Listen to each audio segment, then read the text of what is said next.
MYSTIC. This is mystic. These are acronym for Mystic Yoga Society, Together in Consciousness. A true mystic yogi is someone who has a universal mind, who doesn't think that their religion is better than anyone else's, who doesn't think that God is only the possession of one religion, and that a true mystic knows that we're all chosen to have an equal calling. And there's so much diversity among all of us living entities. It would have to be that way, that there's a diversity of ways to approach the Great Spirit.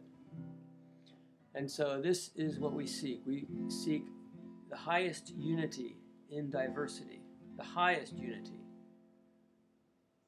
in diversity. That means it's got to be the most universal, the most boiled down essence of truth, the most benevolent and kind and non-judgmental. And in this way, we have a quest, a unified quest as a people. So join us in this quest, this mystic quest. So the predominating deity of each planet, various 33 million demigods taking care of all these temporary affairs. That's why God is aloof. Vishnu, Krishna, they stay in the spiritual world. Buddha, Jesus, Allah, they come down here for salvific activities, to give instructions. That's the real reason, and to kill the demonic tendency, because they have a service contract in the glove compartment of this universe. It's called the Scriptures of the World. And Aldous Huxley says the greatest adventure for man is through the Scriptures of the world to find God's will for him or her. So, anyway, Lord Brahma was gladly doing his service, filling the universe, and Lord Vishnu was taking these souls out of a yoga nidra, a mystic sleep.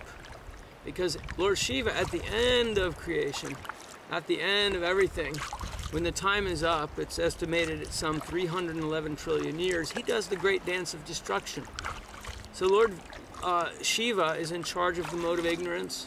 Remember we talked about goodness, passion, and ignorance? Lord Vishnu is in charge of the mode of goodness. Lord Shiva is in charge of the ignorance. And Lord Shiva is also the other side of creation, which is destruction. And that's going on in so many parts of our lives, such as relationships. Everything is temporary. Our bank balance, you know, Lakshmi, we were talking about Narayani, the goddess. She's also called Lakshmi. The word luck and lucrative come from that. Lexus, it's an opulence word. And all opulence resides with God, permanently. In the spiritual world, everything is opulence, but everyone has complete renunciation to it. It's like being just free from all desire, yet having everything you want. Because the Lord is the source of our desire tree, kalpa vriksha. And so whatever we want is really residing in the Lord. And everything else is added unto it. That's the kingdom of God here in this world. And so, we should be wantless, desireless, and peaceful. Then we get free from this creation and destruction cycle.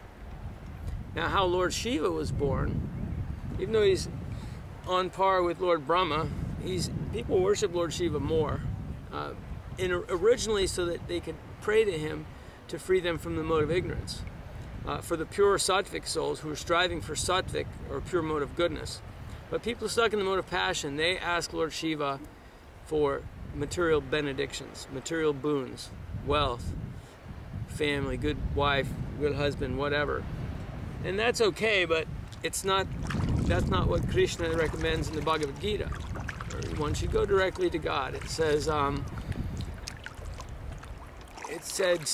that the demigods are worshipped by less intelligent men. Their rewards must be sought for again and again. Such ephemeral boons soon decay and corrode. But my devotees reach the eternal abode. Then he says, fools and rascals deride my human-like descent, not knowing my real nature omnipotent. Bewildered by this cruel demoniac belief, they never know liberation's relief.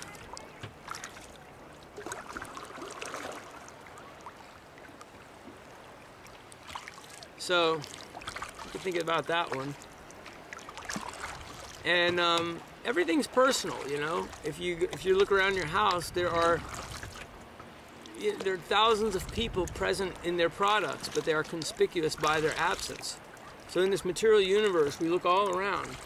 Here we are on this water. There's a deity in charge of all the water. His name is Varuna. And he knows we're talking about all the demigods and Lord Vishnu right now. Pretty omnipotent. The sun is Surya. Surya's in charge of that post. But the sun is such a powerful entity or deity that an expansion of Vishnu has to be there with Surya to enable him, and that is Lord Rama. Ramchandra came some 3 million years ago in a mystical exalted age. You see, these mystical exalted ages go on parallel in a powerful dimension. There are like 432,000 different species of life. And the higher the species, the higher the dimension. I mean, human life. Let's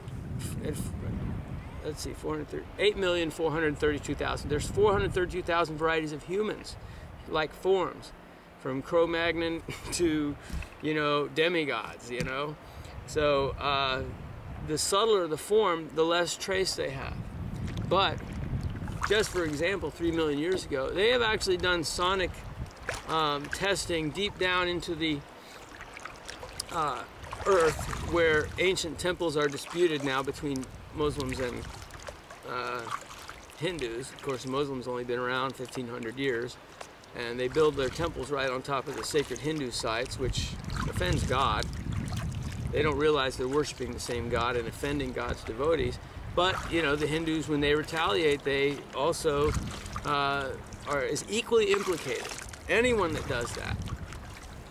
But anyway, so the sonic testing deep down shows like supermassive pillars and layers of this of ancient temples that could be tested. They could excavate, but you know, India is like the most sacred place. The holy rivers that were mentioned from so many thousands of years ago are gone, but the places they're described, there's proof that there were rivers running there, and there's ancient villages of untold origin and towns along where those rivers used to reside in these ancient scriptures. So Lord Shiva's in charge of the mode of ignorance. Okay, so just finishing with the point of creation. All the souls are glanced into the many planets and bodies. They're in a mystic slumber in the body of Lord Vishnu, and they were asleep, and they left the previous universe when Lord Shiva did the dance of destruction. They left that universe with all their karma exactly intact, and they went into a sleep until the next universe was created. And then the body that fulfilled their desires, material desires perfectly, was manifest and rewarded them for their good and bad karma. That's why we have different bodies. We chose these bodies.